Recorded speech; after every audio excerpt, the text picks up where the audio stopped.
بسم اللہ الرحمن الرحیم والصلاة والسلام علی رسولہ الکریم وعلی آلہ وصحبہ اجمعین۔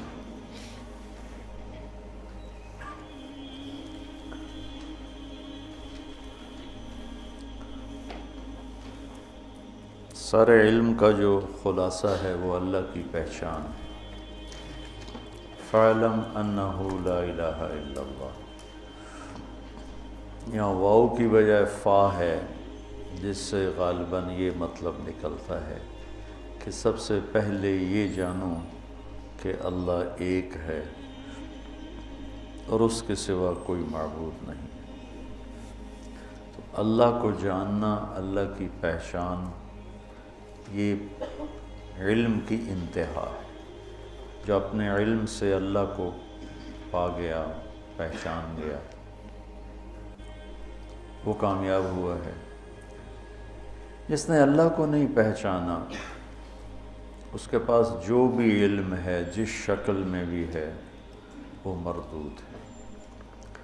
تو قرآن اللہ کا تعارف کراتا ہے بڑے خوبصورت انداز۔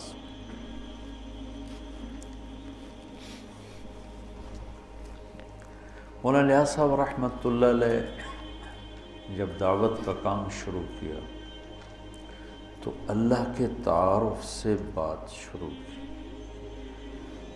جو پہلے علماء، صالحین، صوفیاء، اکابر جو واعظ و نصیحت فرما رہے تھے، وہ فوکس فرماتے تھے اعمال پر۔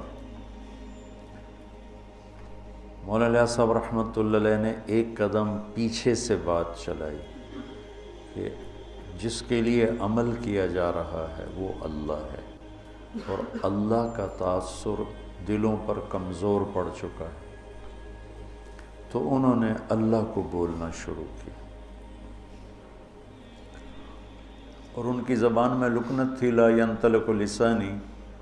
ان کے انتقال کے بعد پھر ان کے صاحبزادے مولانا یوسف صاحب رحمۃ اللہ علیہ نے جو اللہ اللہ کی رٹ لگائی، وہ لوگوں کے دلوں کا رخ اللہ نے اپنی طرف پھیر دیا۔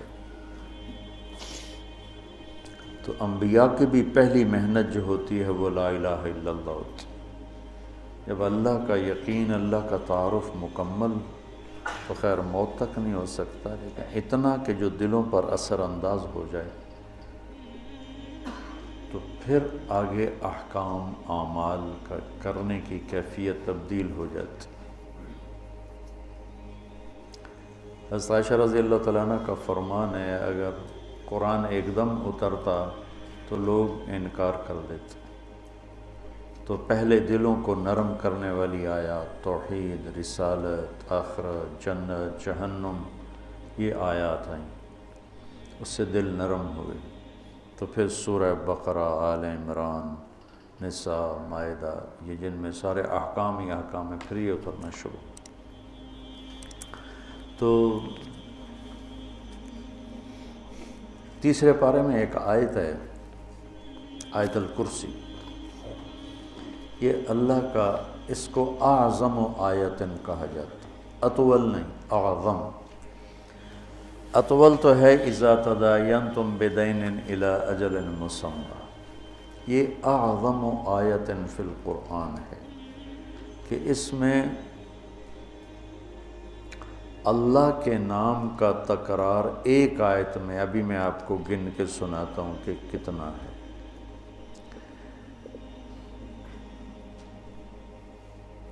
اس کو ایک روایت میں آتا ہے کہ سارے آسمانی کلاموں کا سردار ہے قرآن۔ سارے آسمانی کلام، کتابیں، ان کا سردار ہے قرآن، اور قرآن کی سردار ہے سورہ بقرہ، اور سورہ بقرہ کی سردار ہے آیت الکرسی۔ میں دوبارہ سناتا ہوں، ساری آسمانی کتابوں کا سردار ہے قرآن، اور قرآن کی سردار ہے سورہ بقرہ، اور سورہ بقرہ کی سردار ہے آیت الکرسی۔ یہ اعظم آیات ہیں۔ اذا تداینتم بدین اطول آیۃ فمن يعمل مثقال ذرة خیرا یرہ ومن يعمل مثقال ذرة شرا یرہ۔ یہ اخوف آیت ہے، سب سے زیادہ ہیبت ناک خوفناک قرآن کی علماء نے کہا ہے یہ آیت۔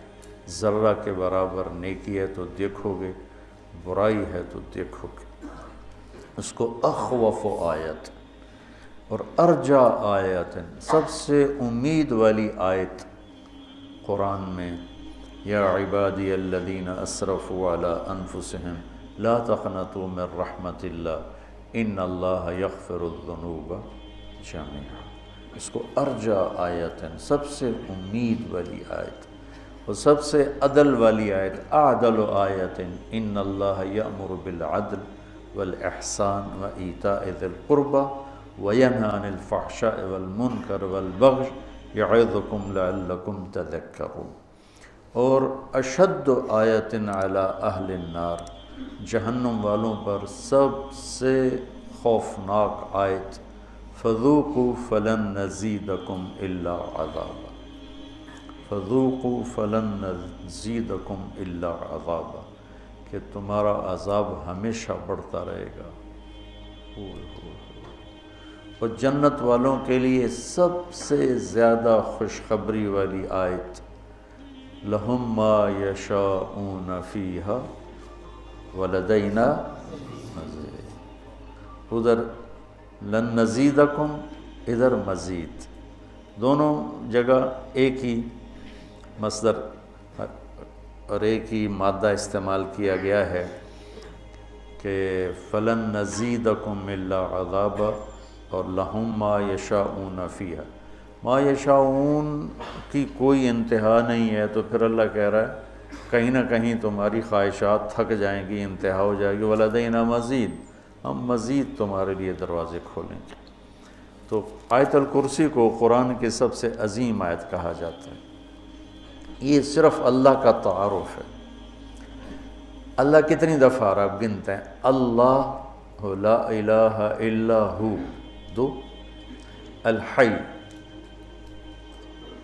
تین، القیوم، چار۔ الحی اور القیوم میں جو ضمیر ہے وہ 6،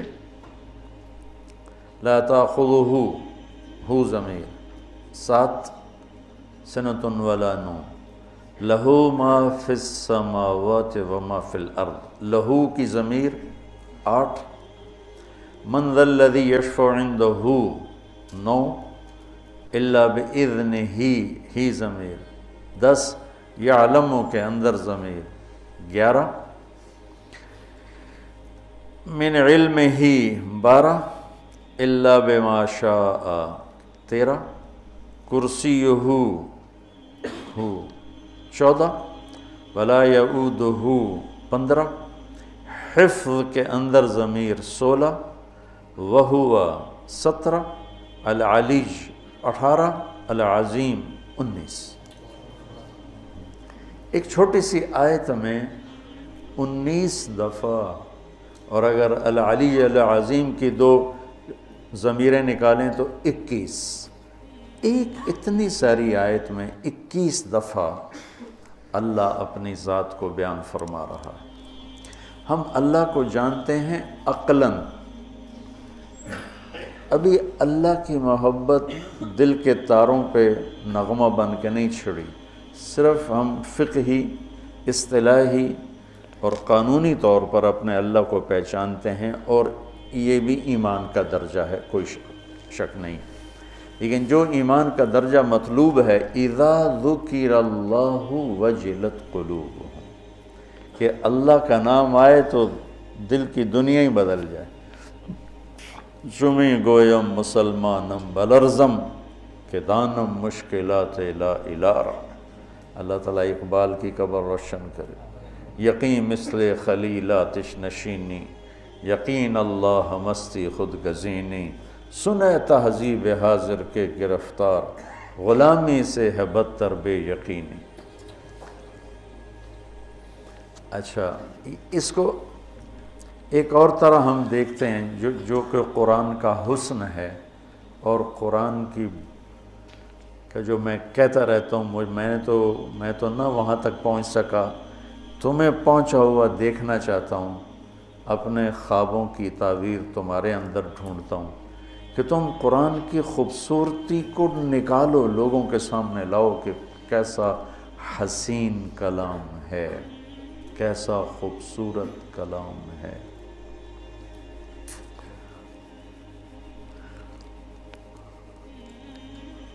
اللہ لا الہ الا ہو، اللہ اپنا تعارف کروا رہا ہے۔ الحی القیوم، ہمیشہ زندہ، ہمیشہ قائم۔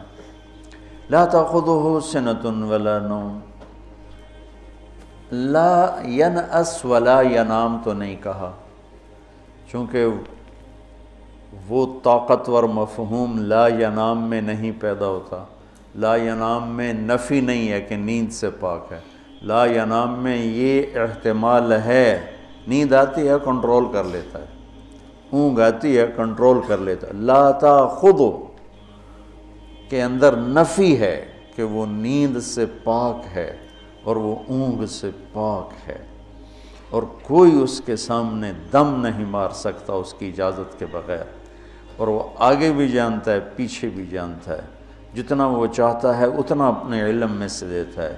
اس کی کرسی نے زمین آسمان کو گھیرے میں لیا ہوا ہے، اس سب کو کی حفاظت اس کو تھکاتی نہیں، اور وہ بلند ہے، عظیم ہے۔ ٹھیک ہو؟ اب ذرا ان جملوں میں آپ غور کریں کہ یہ آپس میں جڑے ہوئے کیسے ہیں۔ الحیش القیوم، یہ آخری جملہ العلیج العظیم، یہ دونوں آپس میں جڑے ہوئے ہیں۔ الحی القیوم، العلیج العظیم، غور کرنا۔ لا تأخذہ سنۃ ولا نوم، لا یؤودہ حفظہما، یہ آپس میں جڑے ہوئے ہیں، ایک مفہوم دے رہے ہیں۔ ٹھیک ہے، لا تأخذہ سنہ ولا نوم، اور ادھر لا یؤودہ حفظہما۔ کچھ سمجھ میں ابھی آ رہا کہ نہیں؟ جوڑ سمجھ میں آ رہا؟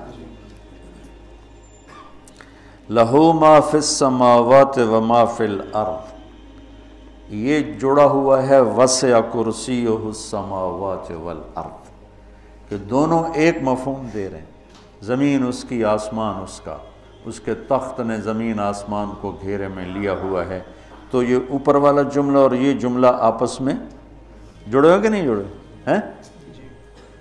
اچھا، من ذا الذی یشفع عندہ الا بإذنہ ولا یحیطون بشیء من علمہ الا بما شاء، یہ دونوں آپس میں جڑے ہوئے ہیں۔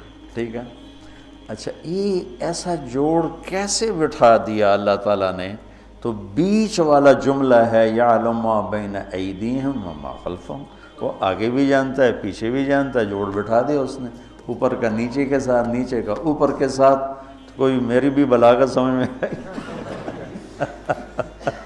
شیخ صاحب کی بلاغت تو قانونی ہوتی ہے نا، تو ہماری تو رب رمیۃ من غیر رامن ہوتے ہیں، رب رمیۃ من غیر رامن، کہ کیا خوبصورت اللہ نے اس کو جوڑ بٹھایا۔ الحی القیوم العلی العظیم، لا تأخذہ سنۃ ولا نوم ولا یؤودہ حفظہما، سبحان اللہ، کیا زبردست ہے۔ لہ ما فی السماوات وما فی الارض وسع کرسیہ السماوات والارض من ذا الذی یشفع عندہ الا بإذنہ ولا یحیطون بشیء من علمہ الا بما شاء۔ تو یہ بیچ میں ہے یعلم ما بین ایدیہم وما خلفہم، تو یہ خوبصورت، یہ سارا قرآن ہی ایسے ہے۔ تو اللہ سے تم مانگو، اللہ تمہیں وہ ذوق سلیم دے کہ تم قرآن کے حسن کی نقاب کشائی کر سکو۔ ابھی تک صرف ترجموں میں اٹکے ہوئے ہیں ہمارے علماء، بہت کم ہیں جو اس معیار تک پہنچتے ہیں جہاں جا کر انسان کی عقل حیرت میں ڈوب جاتی ہے، گم ہو جاتی ہے کہ اللہ اکبر، اللہ اکبر۔ اور یہ ایمان بالغیب نہیں ہے، یہ مشاہدے کی چیز ہے۔ ہاں ہم ایمان لائے کہ قرآن جیسا کلام کوئی نہیں، لیکن یہ مشاہدے کی چیز ہے کہ اس حد تک پہنچو، علم کی دنیا میں اتنی محنت کرو کہ تم پر کھل جائے یہ سارے کا سارے۔ پھر آگے نا اللہ تعالیٰ نے اپنی قدرت کے کچھ مناظر بیان فرمائے ہیں، زندگی اور موت، کون زندہ کون مردہ، مر کے کون جیتا ہے، یہ ساری باتیں بہت زمانے سے آ رہی ہیں۔ ہیہات ہیہات لما توعدون کا نعرہ لگانے والی ایک بہت بڑی دنیا ہے کہ کچھ نہیں ہے موت کے بعد، سب ایسا ہی ہے، کچھ بھی نہیں ہے، سب ایسا ہی ہے۔ اس سے پہلے حضرت ابراہیم علیہ السلام کی بات وہ میں بتا دوں۔ ابراہیم علیہ السلام کو نمرود کے دربار میں پیش کیا گیا تو نمرود ابراہیم علیہ السلام نے کہا ربی الذی یحیی و یمیت، تو نمرود مناظرے پہ اتر آیا انا احیی و امیت، ٹھیک ہے، ایک کو قتل کر دیا، ایک کو چھوڑ دیا۔ تو انبیاء ایسے مناظرے نہیں کیا کرتے۔ اگر ابراہیم علیہ السلام مناظر ہوتے تو کہتے تیری تو دلیل ہی غلط، یہ تو دلیل کمزور ہے، ایک کو پکڑنا ایک کو چھوڑنا یہ تو زندگی اور موت نہیں ہے، وہ اسی میں اس کو الجھاتے۔ انہوں نے فوراً وہ رخ چھوڑا اور کہا میرا رب ادھر سے سورج نکالتا ہے تو ادھر سے نکال دے۔ فبہت الذی کفر۔ انبیاء علیہ السلام جدال میں نہیں پڑھتے، مناظرے میں نہیں پڑھتے۔ تحفۃ العلماء حضرت تھانوی رحمۃ اللہ علیہ نے جو کتاب وہ کسی نے ان کے نا مواعظ کو ان 2 جلدوں میں جمع کیا، ان کے تو 30 جلدوں میں ہیں، تو اب وہ پڑھو اس میں مناظرے کا باب کہ کتنی انہوں نے اس کی نفی فرمائی ہے کہ یہ فتنے کا راستہ ہے، اس سے خیر نہیں پھیلتی، اس سے شر ہی پھیلتا ہے، مثبت طریقے سے کام کرنے پر لوگوں کے دلوں پہ اثر ہوتا ہے۔ تو ابراہیم علیہ السلام نے مناظرے سے ہٹ کر دوسرا راستہ اختیار کیا۔ مناظر کیا کرتا، اس کی دلیل کو کاٹتا، اس کی دلیل کو رد کرتا، اس کا ذوف بیان کرتا۔ ابراہیم علیہ السلام نے کیا کیا، یہ تو بالکل ہی ان پڑھ ہے، کہ اچھا بھائی تو سورج ادھر سے نکال دے۔ تو اس کے بعد واقعہ ہے عزیر علیہ السلام کا۔ عزیر علیہ السلام کے دور میں بخت نصر نے بیت المقدس پہ حملہ کیا اور ساری بستی کو تباہ و برباد کر دیا اور لاشوں کے انبار لگا دی۔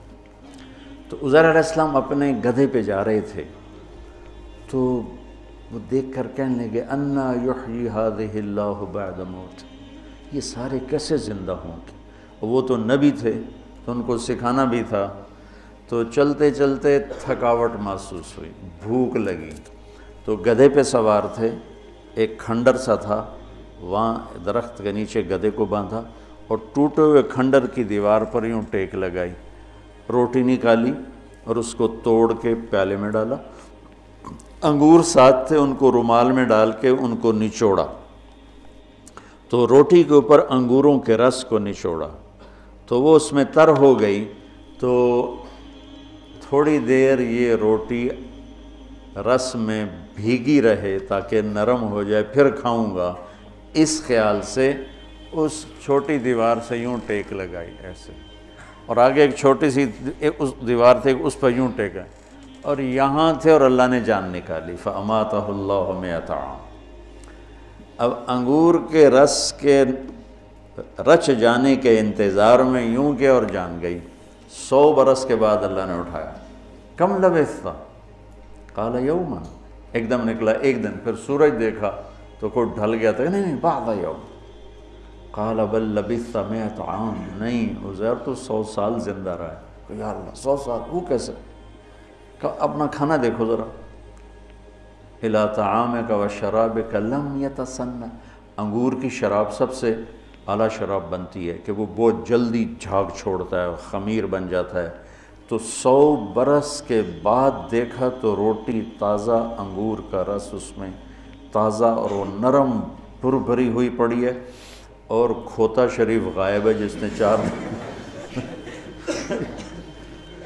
کھوتا غائب اور روٹی نرم، پانی ویسے انظر طعامک و شرابک لم یتسنہ۔ تو دیکھ ذرا تیرا جو پانی اور پینا ہے، کھانا ہے، وہ تو بالکل ٹھیک ہے، لیکن تیرا گدھا کدھر ہے؟ وہ تو کوئی نہیں ہے کہ دیکھ میں اسے کیسے زندہ، انظر الی العظام کیف ننشزها ثم نکسوها لحما، ابھی دیکھ میں کیا کرتا ہوں۔ تو اللہ تعالیٰ کا جو امر آیا تو زمین پہ جو اس کو جو مٹی بن چکی تھی ہڈیاں، وہی ہڈیاں بن کے زندہ ہو گئیں اور ڈھانچہ بن گئیں، اس کے اوپر گوشت چڑھا، اس کے اوپر یہ سارا پروسیس عزیر علیہ السلام نے آنکھوں سے دیکھا، سارا گدھا مکمل ہوا، اور جب مکمل ہوا تو اللہ نے روح ڈالی تو عزیز کہ السلام علیکم۔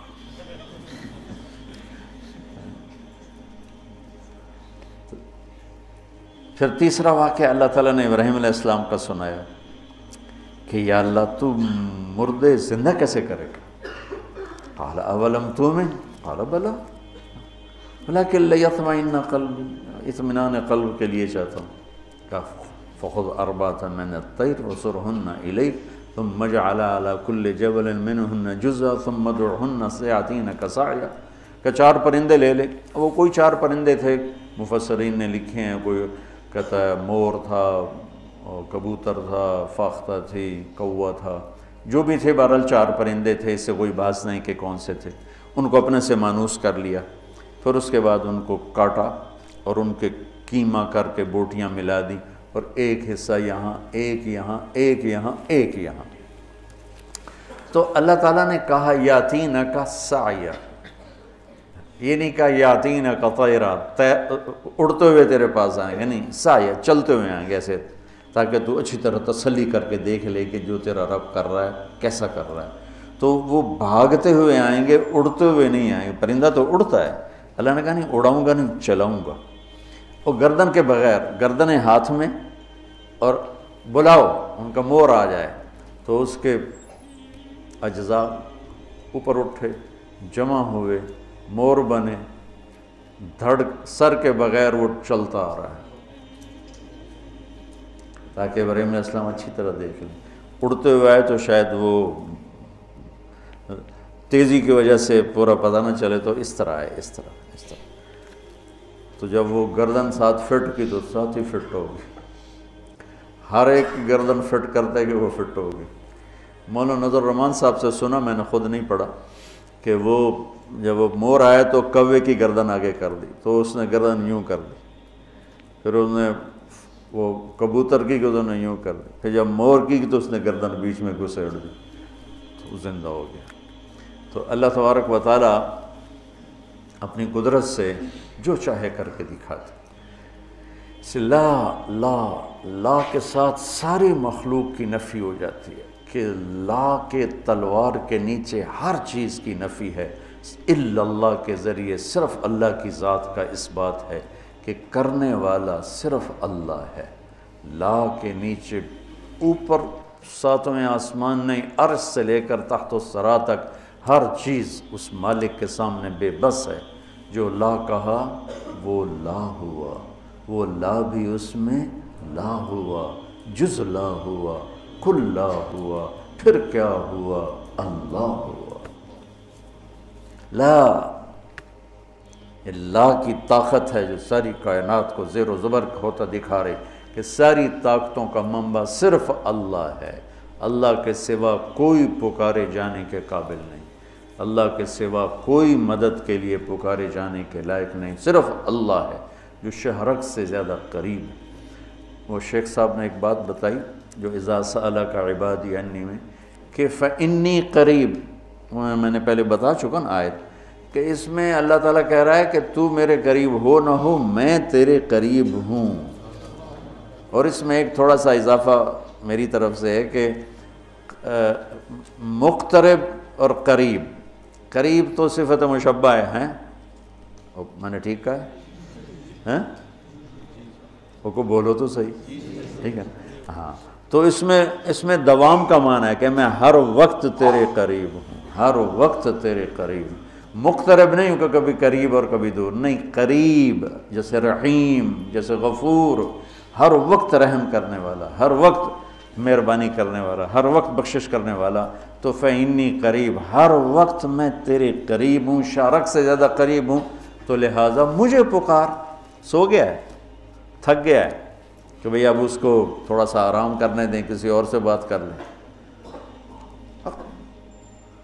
ادعونی استجب لکم، تم مجھے پکارو میں لبیک کہوں گا۔ اور دعوت الداعی میں دعوت المومن نہیں کہا، دعوت المسلم نہیں کہا، دعوت الداعی، کوئی بھی ہو، مسلم ہو، مشرک ہو۔ اور الف لام کے ساتھ، مثلا تم ہمارے پاس پڑھتے ہو، مجھے تمہارے نام ہی نہیں آتے، ایک آدھ کا شاید مجھے نام کا پتہ ہو، باقی کسی کے نام شکلوں کا بھی نہیں پتہ رہتا۔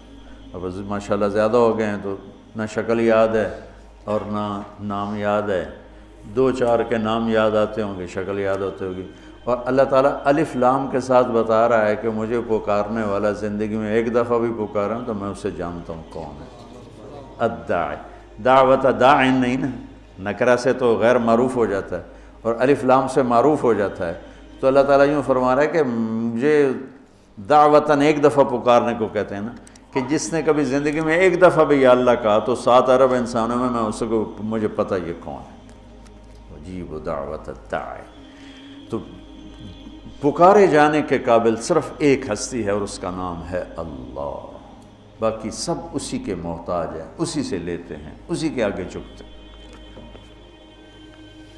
پھر اللہ تعالیٰ نے ترغیب دی ہے مال خرچ کرنے کی۔ مثل الذین ينفقون اموالهم فی سبیل اللہ کمثل حبۃ انبتت 7 سنابل فی کل سنبلۃ 100 حبۃ واللہ یضاعف لمن یشاء واللہ واسع علیم۔ یہاں ہے سنابل، اور یوسف علیہ السلام کے قصے میں ہے انی ارا 7 سنبلات خضر و اخری یابسات۔ تو وہاں چونکہ صرف ہیں ہی 7 تو اس کے لحاظ سے چھوٹی جمع کو کیا کہتے ہیں؟ جمع مکسر ہیں شیخ؟ جمع چھوٹی جمع کے لیے کیا آتا ہے؟ جمع قلت، اللہ کے بندو تم سے تو زیادہ مجھے یاد ہے۔ جمع قلت، یہ سنبلات جمع قلت ہے، اور ادھر کوئی حد کوئی نہیں تو سنابل جمع منتہی الجموع ہے، جمع کثرت ہے، آخر تک کوئی حد ہی نہیں۔ تو میرا اللہ قرآن میں 82 دفعہ خرچ کرنے کی ترغیب آئی ہے، 82 دفعہ۔ اللہ تعالیٰ کو بخیل سے نفرت ہے، چاہے راتوں کا تہجد گزار ہو، دن کا روزے دار، اور سخی سے محبت ہے، چاہے ساری رات وہ غفلت میں گزار دے، اللہ تعالیٰ کو سخی سے محبت۔ بخیل سے اللہ دوستی لگاتا نہیں، اور سخی سے اللہ دوستی توڑتا نہیں۔ اور سخاوت کا تعلق پیسے سے نہیں، دل سے ہے، دل کی کیفیت ہوتی ہے۔ ہمارا ایک نوکر تھا چاچا گامو، وہ ہمارے ڈیرے کا نوکر تھا، اور اس کی جو بیوی تھی وہ ہمارے گھر میں نوکرانی تھی، تو وہ کچن کا کام وہ کرتی تھی اور باہر ڈیرے کا کام وہ کرتا تھا۔ تو جو اس کا نام تھا ماسی میرا، وہ انتہائی بخیل اور وہ بالکل فقیر اور انتہائی سخی، اور اس کی سخاوت یہ تھی وہ چائے بہت پیتا تھا، دودھ ہمارے گھر سے لیتا تھا، باقی پتی چینی وغیرہ وہ اپنے ہی لاتا۔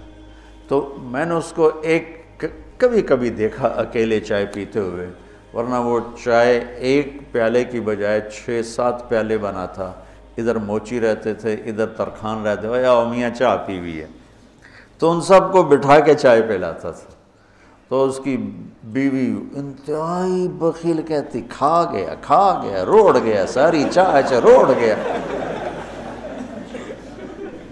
ساری چاہ روڑ گیا۔ کوئی پترا کان بچا، وہ کہتا میرے پیو کوئی بچایا ہی میرے کان، میں تو پال پہ اسے۔ سخاوت پیسے سے نہیں ہوتی، سخاوت دل سے ہوتی ہے۔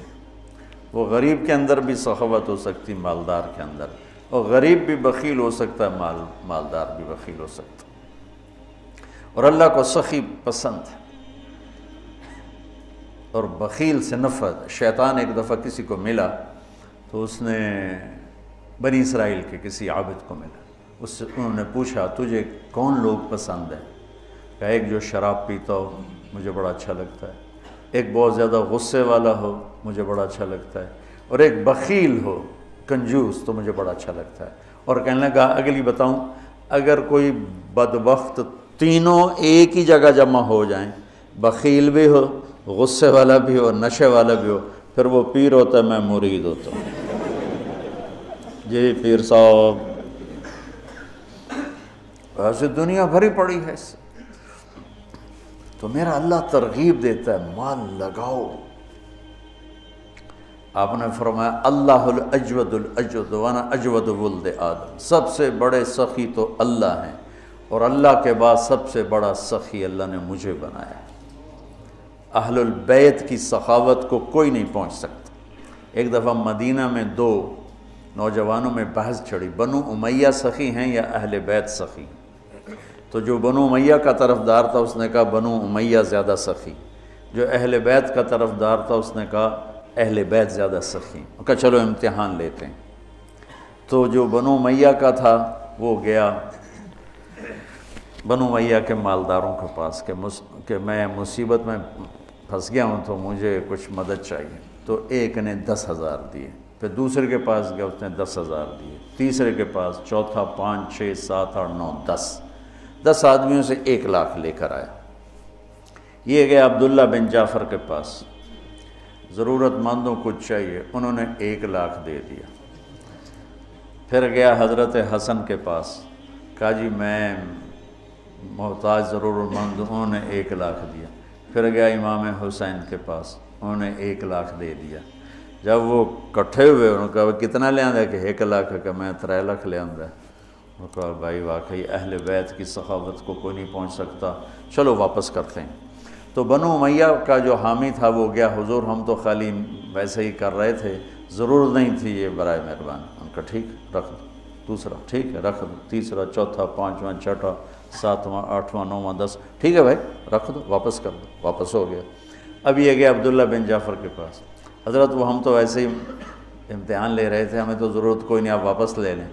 امام حسن صاحب، امام حسین صاحب، انہوں نے فرمایا جب اہل بیت کے گھر سے کوئی چیز نکل جاتی ہے واپس نہیں آیا تھا۔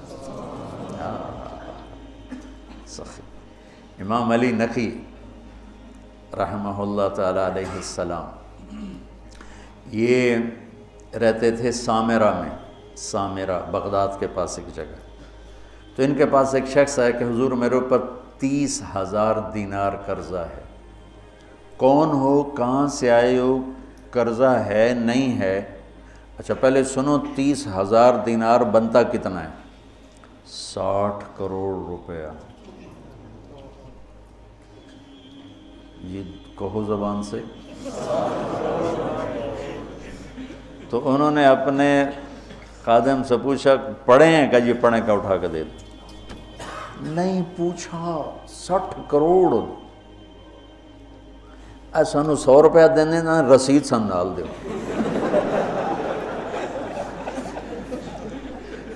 100 روپیہ مدرسے چندہ دینے، رسید تے دے وے جی، اور ساڑی تے رسید 100 روپیہ دی تو چندہ سن دو۔ یقین مانو اگر آپ اہل البیت کے قصے سخاوت کے پڑھو، آپ یقین نہیں آتا کہ 60 کروڑ روپیہ ایک سائل کو دے دیا۔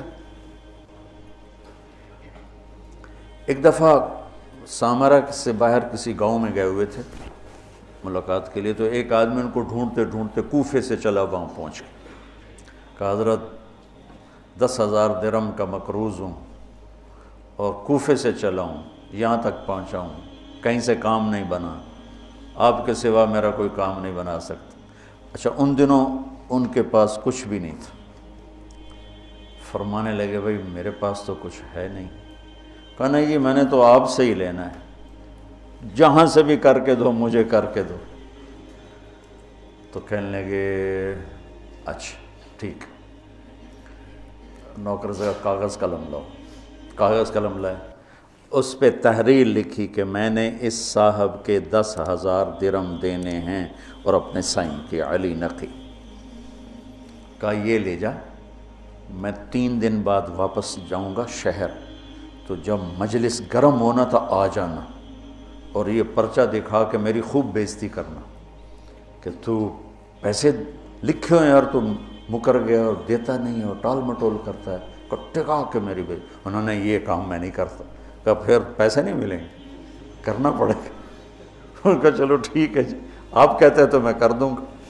تو 3 دن بعد یہ تشریف لے گئے سامرہ۔ تو شام کے وقت لوگ جو شہر کے معزز تھے وہ، اور اس زمانہ تھا متوکل کا، تو متوکل کے درباریوں میں سے 2 وہاں آئے، تشریف لائے ہوئے تھے، بیٹھے ہوئے تھے۔ تو یہ بدو پہنچ گیا، اور اس نے تو وہ تو آپ نے امام صاحب نے خود ہی کہہ دیا تھا تم نے میرے پر چڑھائی کرنی، انہیں آتے ہی چڑھائی کر دی۔ اور وہ کہ بھائی ٹھیک ہے یار میں تیرے دینے ہیں پر ابھی میرے پاس ہے نہیں، میں دے دوں گا۔ نہیں اب پہلے اتنی دیر کر دی ہے، ایسے جھوٹے وعدے کرتے ہیں آپ، اب کیسے کرتے ہیں آپ؟ وہ آگے منتیں کر رہے ہیں اور سارے مجمع کا رنگ فق ہو رہا ہے۔ تو کہا اچھا بھائی مجھے 3 دن کی مہلت دے دے، میں تیرا سارا قرضہ چکا دوں۔ کہا ٹھیک ہے، 3 دن کے بعد چوتھا نہیں ہونا چاہیے۔ کہا نہیں بالکل نہیں ہوگا۔ وہ جو متوکل کے درباری تھے نا، انہوں نے جا کے متوکل کو بتایا کہ امام صاحب کے ساتھ ہوا یہ قصہ۔ اچھا، انہوں نے فوراً خزانچی کو کہا کہ 30,000 درہم ابھی حضرت کے گھر پہنچا دو۔ وہ 30,000 درہم پہنچے اور اس کو بلوا لیا، ابھی لے جا۔ کہا جی میری تو 10,000 ضرورت ہے۔ نہیں ہمارے گھر سے جو چیز آتی ہے وہ آگے جانے کے لیے آتی ہے، لے جا۔ کہا حضرت میری ضرورت صرف 10,000 ہے، مجھے اوپر والے نہیں چاہیے۔ کہا تجھے چاہیے، پیسہ بھی ایسی چیز ہے کہ نہیں چاہیے، چل سارا لے جا۔ یہ سخاوت۔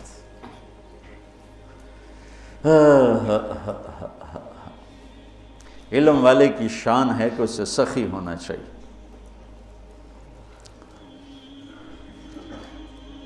حضرت عمر رضی اللہ عنہ کی دعا سنو، اللہم انی شدید فلینی وبخیل فسخنی۔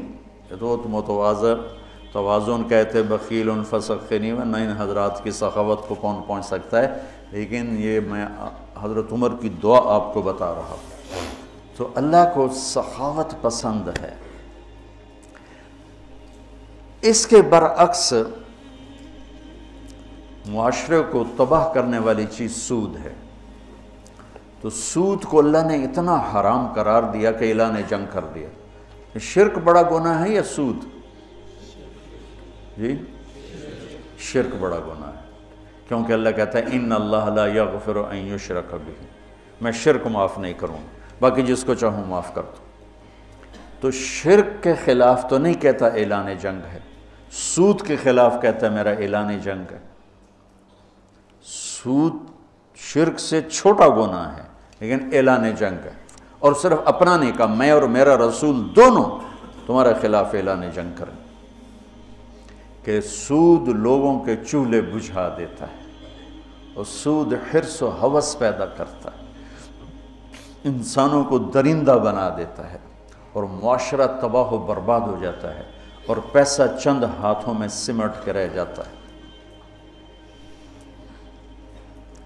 تو 2 گناہ ایسے ہیں جن پر اللہ نے فَجَزَاؤُهُ جَهَنَّمُ خَالِدًا فِيهَا، حالانکہ ایمان والے کے لیے ہمیشہ کی جہنم نہیں ہے، نکل آئے گا کسی نہ کسی دن، لیکن قتل اور سود پر اللہ نے کہا جزاؤ جہنم خالداً فیہا، کہ جو سود نہیں چھوڑ جو قتل کر رہا ہے اس کی جزا جہنم ہے اور یہ ہمیشہ جلے گا، اور سود کھانے والے کے لیے فرمایا کہ یہ جہنم میں ہمیشہ جلے گا۔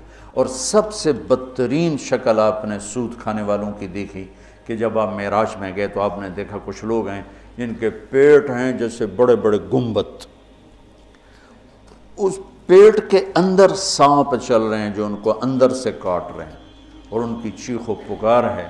آپ نے پوچھا یہ کون لوگ ہیں؟ کہا یہ سود کھانے والے۔ ایک تو بینک سود پہ پیسہ دیتے ہیں، سود پر، اور ایک عام لوگ بھی اب سود پہ پیسہ دیتے ہیں۔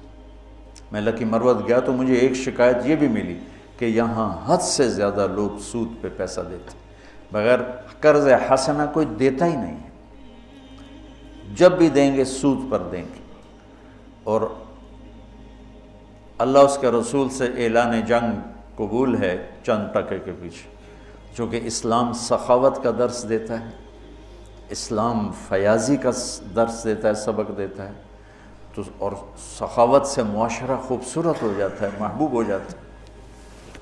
ایک دفعہ عبداللہ بن جعفر اور حسنین کریمین علیہم السلام یہ مکہ سے مدینہ آ رہے تھے، راستے میں بھوک لگی تو ایک بابا اور بڑھیا کا خیمہ، تو کہنے لگے ہم ہاشمی لوگ ہیں، کچھ کھانے کو مل جائے گا؟ اس نے کہا بیٹھیں، تشریف رکھیں۔ تو ایک بکری کھڑی تو اس نے گرا دی، تو انہوں نے پوچھا آپ کے پاس کچھ اور بھی ہے؟ کہ بس یہی ہے۔ کہا تو آپ اس کو ہمارے لیے ذبح کر رہے ہیں تو خود کیسے گزارا ہوگا؟ تو وہ کہنے لگا مہمان تو بھوکا نہیں جائے گا، میرا گزارا آپ پہ اللہ کرے گا۔ تو انہوں نے وہاں کھانا کھایا اور کہا کہ جب مدینے آؤ تو ہم سے مل لینا۔ اب ایک ہی بکری تھی، وہ ذبح ہو گئی، تو وہ بھوک نے تنگ کیا، تو بابے نے کہا بڑھیا سے کہ اب چلیں مدینے، شاید وہ لوگ مل جائیں تو کچھ ان سے ہماری مدد ہو جائے۔ چلو گئے، دونوں گلی میں جا رہے تھے، امام حسن کی نظر پڑ گئی، انہوں نے پہچان لیا۔ کہا بابا جی مجھے پہچانتے ہو؟ ان کا جی نہیں۔ کہا ہم آپ کے مہمان ہیں۔ غلام سے فرمایا اس کو 1000 بکریاں دے دو اور 2000 دینار دے دو اور حسین کے پاس بھیج دو۔ حسین کے پاس بھیج دیا۔ انہوں نے پوچھا بھائی صاحب نے کتنا دیا ہے؟ کہا 1000 بکری اور 2000 دینار۔ کہا 1000 بکریاں دے دو، 2000 دینار دے دو۔ اور انہوں نے عبداللہ بن جعفر کے پاس بھیج دیا۔ انہوں نے پوچھا میرے بھائیوں نے کیا دیا ہے؟ کہا جی 1000 بکری، 2000 دینار۔ تو فرمانے لگے غلام سے کہ 2000 بکریاں دے دے، 4000 دینار دے دے۔ پھر کہنے لگا بابا اگر تو پہلے آتا نا میرے پاس تو اس سے بھی زیادہ دیتا، اب میرے بڑے بھائیوں نے جتنا دیا ہے اس سے زیادہ دیتے ہوئے مجھے شرم آتی ہے، اگر تو پہلے آتا میں تمہیں اس سے زیادہ دیتا۔ کیا سخاوت!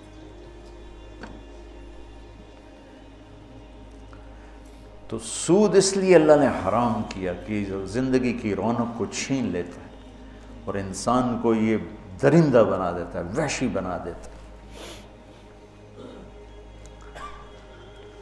شکر ہے مطلب اب ایک سود پہ لینا، پیسہ لینا، اس سے کاروبار کرنا، تو اگر کاروبار صحیح ہے تو سود دینے کا گناہ موجود ہے۔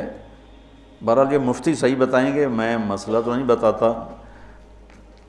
اگر میں کپڑا کے کاروبار کر رہا ہوں، یہ کاروبار کی میری کمائی حلال ہوگی، سود دینا میرا حرام ہوگا، لیکن جو سود لے رہا ہے اس کا تو سارے کا سارا غلاظت اور گندگی ہے، تو نجاست ہے۔ اور جو اعلان جنگ ہے وہ بھی سود لینے والے کے خلاف اعلان جنگ ہے۔ تیار ہو جاتا، لوگوں کے مجبوریوں سے فائدہ اٹھاتے ہو، ہمارا تمہارے خلاف اعلان جنگ ہے۔ اور اللہ تعالیٰ کو سخی پسند ہے، سخاوت پسند ہے۔ 3 آدمی اکٹھے ہوئے، چلو یار امتحان لیں، عبداللہ بن جعفر کا، عروبۃ الاوسی کا اور قیس بن سعد کا۔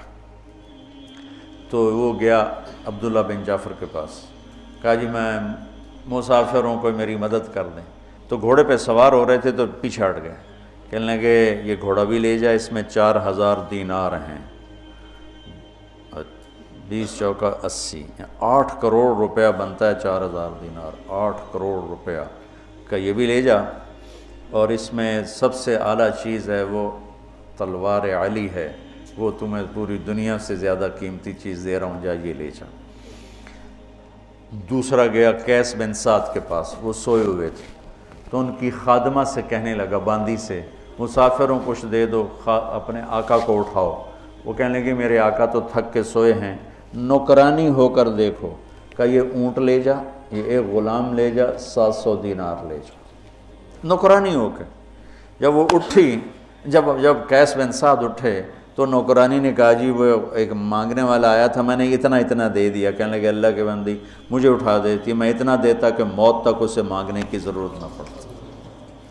عروبۃ الاوسی ذرا ماٹھے تھے، سخاوت پیسے سے نہیں ہوتی، یہ دونوں بڑے مالدار تھے۔ عروبۃ الاوسی درویش آدمی تھے، نابینا بھی تھے، تو دو غلاموں کے کندھے پر ہاتھ رکھ کے جا رہے تھے، تو کہا جی مسافر پردیسی کچھ مل جائے گا؟ کہا واہ واہ واہ واہ، میرا رب میرے لیے کبھی کچھ نہیں چھوڑتا، یہ دو غلام بچے تھے، جا لے جاؤ۔ انہوں نے کہا آپ؟ کہا میرا اللہ وارث ہے، تو لے جا۔ کہا نہیں میں اتنا بے غیرت نہیں ہوں۔ کہا پھر بات یہ ہے کہ عروبہ کے منہ سے جب کوئی چیز نکل جاتی ہے نا کہ لے جا، پھر وہ واپس نہیں آتی، یا میں انہیں آزاد کروں گا یا تو لے جا۔ لے لیے، اور وہ دیواروں کو ٹٹولتے گھر واپس پہنچے۔ تو تینوں جب کٹھے ہوئے تو تینوں کا مشترکہ فیصلہ تھا کہ بڑے سخی عروبہ ہیں کہ سارا ہی مال دے دیا، دو غلام تھے، سارا دے دیا۔ کہ سخاوت کا تعلق جائیدادوں سے نہیں ہے، یہ دل سے ہے، دل سے ہے۔ تو سود انسانیت کے ماتھے پر ایک بدنما، جتنی دنیا میں اس وقت اکانومی فلاپ ہو رہی ہے اور مالدار ملکوں میں بھی ایک تباہی آئی ہوئی ہے، اس کے پیچھے سود سب سے بڑی، سود، سٹہ، جوا، یہ تین چیزیں ایسی ہیں جو اکانومی کو، معیشت کو تباہ و برباد کر دیتی۔ اور چوتھا ادھار، ہمارے سارے کاروبار ادھار پہ چلے گئے ہیں، اور میرے نبی نے ادھار کی ہمیشہ نفی فرمائی، اور ادھار کو ہمیشہ، اب آپ مقروض کا جنازہ نہیں پڑھتے تھے، حالانکہ خود قرضہ اٹھایا ساری زندگی تاکہ بازار اپنی اصلی شکل پہ قائم رہے۔ جب سورا بازار ہی ادھار پہ چل رہا ہے تو کبھی بھی چیزوں کی قیمتیں کنٹرول میں نہیں آ سکتی۔ تو اللہ تعالیٰ خرچ کرنے کی ترغیب دیتا ہے کہ اللہ کے نام پہ لگاؤ، تو اللہ واپس کرتا ہے۔ میں نے ایک قصہ سنا ہوا ہے، پڑھا ہوا نہیں، تو ممکن ہے ٹھیک ہے، ممکن ہے غلط۔ تو ایک آدمی اللہ تعالیٰ موسیٰ علیہ السلام سے ملا کہ مجھے اللہ نے بہت دے دیا ہے، اسے کہو اتنا زیادہ نہ دے مجھے۔ اچھا، آگے جا رہے تو ایک آدمی ریت میں لیٹا ہوا تھا، اس کے پاس کپڑے بھی نہیں تھے، ریت میں اپنے آپ کو چھپایا ہوا تھا۔ کہ اللہ تعالیٰ سے کہو میرا یہ حال ہے کہ ریت میں چھپا پڑا ہوں، کپڑے بھی کوئی نہیں، مجھے کچھ دے۔ کہا اچھا۔ جب وہ طور پر پہنچے تو عرض کی تو اللہ تعالیٰ نے کہا وہ مالدار سے کہو میری ناشکری کرے گھٹ جائے گا، اور فقیر سے کہو میرا شکر ادا کرے بڑھ جائے گا۔ تو جب وہ واپس آئے تو وہ مالدار نے پوچھا کیا ہوا؟ کہا اللہ کہہ رہا ناشکری کرو۔ کہا میں اپنے مولا کی ناشکری کروں جس نے مجھے اتنا کچھ دیا، میں اس کی ناشکری کروں؟ تو ساتھ ہی اس کے اوپر سونے کے سکے گرنے لگے۔ پھر پہنچے وہ فقیر کے پاس، کیا ہوا؟ کہ اللہ کہتا ہے میرا شکر ادا کر۔ کہتا کیڑی گل دا شکر ادا کر؟ میں نے کی دیتا سر، ہوا آئی ریت اٹھا کے لے گئی، وہ ننگا ہو گیا بالکل۔ تو جس کو اللہ نے رزق دیا ہے، سخاوت اس رزق کا شکر ہے، سخاوت اس رزق کا شکر ہے۔ اللہ تعالیٰ کی بارگاہ میں، یعنی اللہ نے جنت الفردوس کو اپنے ہاتھوں سے بنایا، جنت الفردوس کو اپنے ہاتھوں سے بنایا، اس کا حسن کائنات، باقی ساری جنت اس کے سامنے ماند ہے، اور جنت الفردوس والوں کو دن میں صبح و شام اللہ کا دیدار ہوگا، باقی جنتیوں کو جمعے جمعے، اور جنت الفردوس والوں کو صبح بھی شام۔ جب اللہ نے جنت الفردوس کو مکمل کیا تو کہا انتقی، بول۔ انہوں نے کہا قد افلح المؤمنون، ایمان والے کامیاب۔ اللہ کا وعزتی وجلالی لا یجاورنی فیک بخیل، مجھے میری عزت اور جلال کی قسم بخیل آدمی تیرے اندر نہیں آ سکتا، نہ مرد نہ عورت۔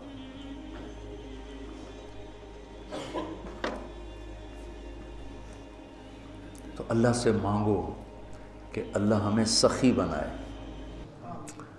اور جہاں تک آواز آ رہی سود سے بچو، سود سے بچو، یہ زندگی کی رونق لے جاتا ہے، یہ کاروبار، یہ جتنی ہماری ٹیکسٹائل تباہ ہے یا بڑی بڑی انڈسٹری تباہ ہے، یہ کہتے تو ہیں نا حکومت کا قصور ہے، ان کے اپنا قصور کہ 99.9% اپنا لالچ، اپنا حرص، اپنا ہوس اور ہیرا پھیری اور چکر بازی، اور اس سے بینکوں سے ساز باز، اس نے آ کر ہماری تجارت کو آ کر ڈبو دیا ہے۔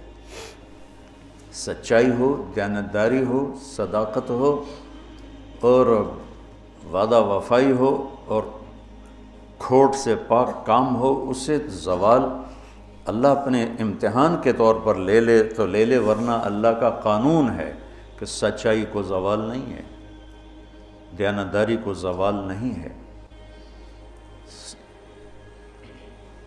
اس کو کافر کرے گا یا مومن کرے گا، دونوں کے لیے بلندی اور اونچائی۔ تو آج 2-3 چیزیں ہو گئیں، باقی انشاءاللہ۔ اللہم لک الحمد کما انت اہلہ، فصلی علی محمد کما انت اہلہ، وفعل بنا ما انت اہلہ، انک اہل التقوی و اہل المغفرہ۔ ربنا هب لنا من ازواجنا وذریاتنا قرۃ اعین واجعلنا للمتقین اماما۔ ربنا لا تزغ قلوبنا بعد إذ هديتنا وهب لنا من لدنك رحمة إنك أنت الوهاب۔ اللهم اشفنا من كل داء وعافنا من كل بلاء وجنبنا من سيء الأسقام وارزقنا بغیر حساب من حيث لا نحتسب۔ یا اللہ تیری رحمت کی راتیں ہیں، عرش تیرا پہلے آسمان پر ہے، جتنے لوگوں نے ہاتھ اٹھائے ہیں اس وقت یا اللہ، جو کیمرے کے ذریعے سے یا جو ہمارے سامنے بیٹھے ہیں، یا اللہ ہمارے اٹھے ہوئے ہاتھ اپنی رحمت سے بھر دے یا اللہ، ہماری جھولیوں کو بھر دے یا اللہ۔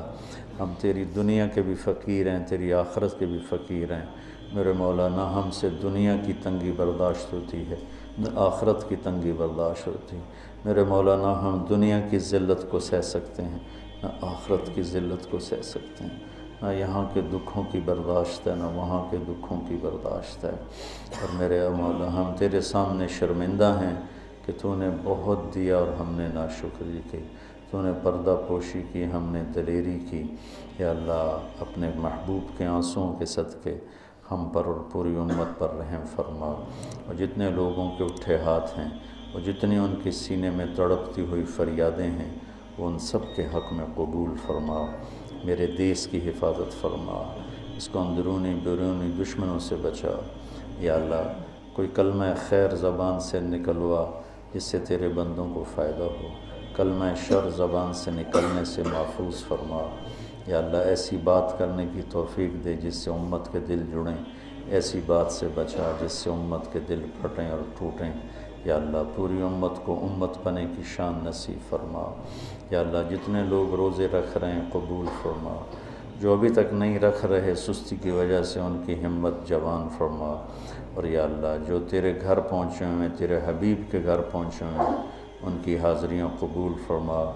اور یا اللہ جو تیرے نام پہ کھانے کھلا رہے ہیں، سحریاں کروا رہے ہیں، افطاریاں کروا رہے ہیں، ان کی یہ ساری خدمت قبول فرما۔ اور یا اللہ ان سارے بچوں کو آنے والے وقت کا بڑا عالم بنا، ہادی بنا، مہدی بنا، ہادی بنا، مہدی بنا، ہادی بنا، مہدی بنا، والدین کی ٹھنڈک بنا، پورے امت میں امن کا پیغام لے کے چلنے والا بنا، پوری امت کو جوڑنے والا بنا۔ اور جتنے بھی یا اللہ ہمارے ساتھ اس وقت جڑے ہوئے ہیں، ساری شاخوں کے بچے، اساتذہ، ان کے گھر والے، ان کے یا اللہ ان اداروں کے ملازم، یا اللہ سب کی دنیا اور آخرت کی خیر فرما اور ہر شر سے بچا۔ وصلی اللہ تعالی نبی